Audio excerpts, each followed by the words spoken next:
Friends இங்கே பாருங்கள் எவ்வளோ நிறைய நத்தை இருக்குது பாருங்கள். இந்த நெத்தெல்லாம் நம்ம நாட்டு நெத்தை இல்லைங்க, ஆப்பிரிக்க நாட்டு நெத்தை தாங்க.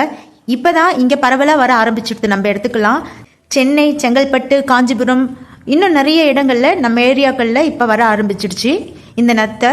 இந்த நத்தையை பார்த்தா தயவு செஞ்சு யாருமே எடுத்து சமைச்சிலாம் சாப்பிட்றாதீங்க. ஏன்னா சில பேர் இந்த நத்தையை எடுத்து சமைச்சு சாப்பிட்றாங்க. சில மாதங்களில் ஹாஸ்பிட்டலில் வந்து அட்மிட் ஆகிடுறாங்க. என்னென்னா ஃபுட் பாய்சன் அந்த மாதிரிலாம் சொல்கிறாங்க. இதை நான் எப்படி சொல்கிறேன்னா, ஒரு பேஷண்ட் என்கிட்ட சொல்லிட்டு இருந்தாங்க, கொஞ்ச நாளாக எனக்கு உடம்பு சரியில்லை, ஃபுட் பாய்சன், போன மாதம் நத்தை சமைச்சு சாப்பிட்டேன், அது நாங்கள் அடிக்கடி சாப்பிடுவோம் அப்படின்ற மாதிரி சொன்னாங்க. ஏன் உங்களுக்கு உடம்பு சரியில்லாமல் போச்சு, எவ்வளோ நாளா அப்படின்னு சொல்லிட்டு நான் கேட்டதுக்கு, அவங்க இப்போ தான் உடம்பு சரியில்லாமல் போனேன், எதனாலன்னா தெரியல, டாக்டர் வந்து ஃபுட் பாய்சன் அப்படின்னு சொல்லிட்டாங்க அப்படின்னு சொல்லிட்டு சொன்னாங்க. போன மாதம் சமைச்சு சாப்பிட்ட உணவுக்கு ஒரு மாதம் கழிச்சாங்க ரியாக்ட் பண்ணோம். நார்மலாக ரோட்லேயும் வந்து நிறைய மேய்ஞ்சிட்டு இருக்குது, ரோட்டு ஓரங்கள்லேயும் மேய்ஞ்சிட்டு இருக்கு, நடு ரோட்லேயும் மேய்ஞ்சிக்கிட்டு இருக்கு, வீட்டு தோட்டத்துங்கள்லேயும் மேய்ஞ்சிட்டு இருக்கு, நிறைய இருக்குங்க. நல்ல கொழுன்னு பெருசாக வளர்ந்துருக்குதுங்க. இதை வந்து யாருமே கையில் தொடாதீங்க. அந்த பக்கம் போகிறதா இருந்தால் செருப்பு போட்டுட்டு போங்க. உங்கள் வீட்டு பக்கம் அந்த மாதிரி இருந்ததுன்னா நீங்கள் சால்ட் உப்பு தெளிங்க.